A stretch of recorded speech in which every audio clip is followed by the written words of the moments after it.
been practicing entertainment law now for 25 years. Including working at LaFace Records, I was a senior vice president of business and legal affairs at LaFace.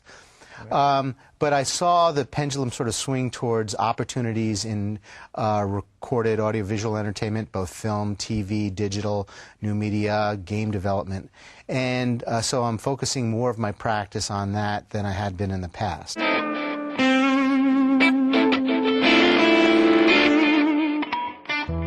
Well, we wear a couple of different hats. We're the sort of a networking matchmaker, where we actually take creative talent and introduce them to production talent and production resources, as well as distribution resources. And sometimes we're called upon to actually find investment money for projects. We also provide deal-making services. We draft contracts, negotiate deals. That's what most people think of and associate with entertainment lawyers. Sometimes we provide strategic counseling for our clients, how best to get involved in a particular project or a more overall strategy for their business. And sometimes we're asked to do some advocacy, which is basically if there's a dispute, trying to mediate or negotiate a dispute, or if necessary, take it to a lawsuit.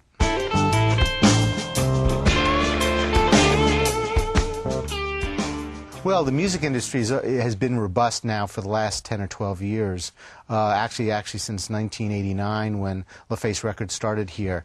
It's a $1 billion business in Georgia, and it employs about 11,000 people in Georgia on an annual basis.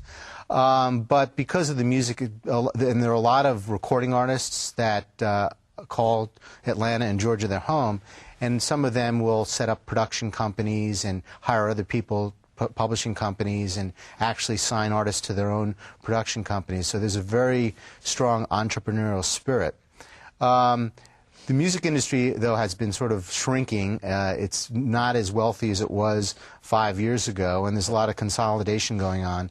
And that's trickled down to what's going on in Atlanta and Georgia. We no longer have LaFace Records here or any of the other larger or smaller label imprints that were here in Atlanta 5 or 6 years ago. We have a governor and an administration that's pro-business and entertainment. And with the advent of new technologies such as podcasting and webisodes and things like that, there's a lower barrier of entry in order for someone who has an interesting creative idea, maybe a college student, film student, to actually get something seen and heard. They could post it on YouTube or MySpace and get some attention.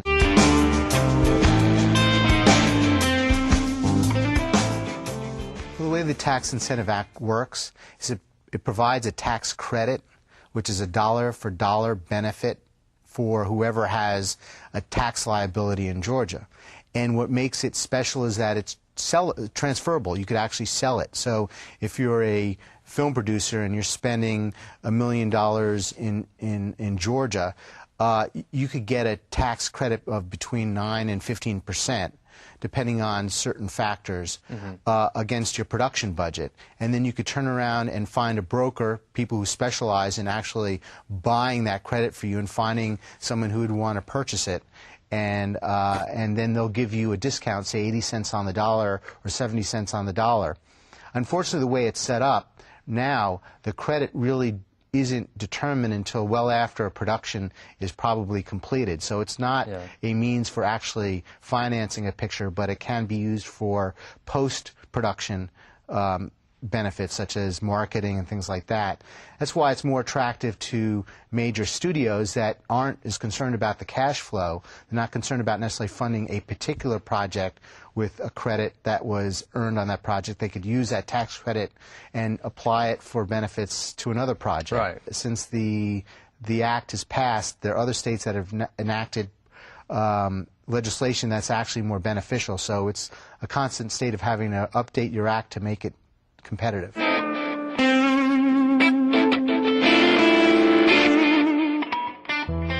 A lot of people who are introduced to the internet and are in the internet age may not have a full appreciation of copyright law and the fact that they still have to consider the same legal issues that apply to larger projects, such as are they utilizing any music that someone else may have a copyright ownership in? Are they getting releases from the talent and that type of thing? So the same issues do apply, it's just a shorter project.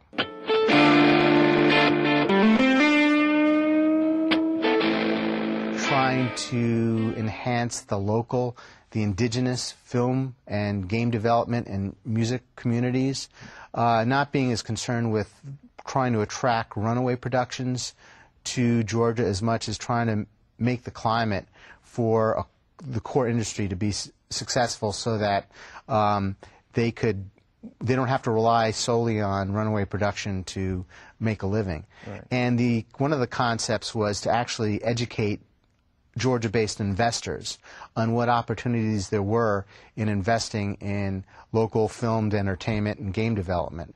Because most investors in Georgia are not really familiar with entertainment investment, aside from maybe buying stock in Time Warner or something like that.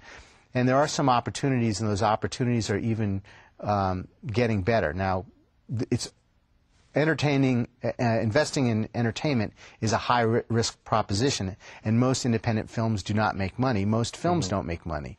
But I think now that there's greater opportunities to actually, if you invest smartly in some projects, and also, more importantly, not just investing on a single project, but investing in multiple projects, or investing in a studio, an independent production company, or something like that, to actually realize some profits out of that. But right now we're just focused on actually creating the programs, the educational programs for both the investors and the producers that may be interested in learning a little bit about how do you create a business plan, how do you create a private placement memorandum, what needs to be in a proposal, what elements are investors looking for in order to determine whether or not they're going to invest in a project. So we're both working with the producers, the talent side, as well as the investment side.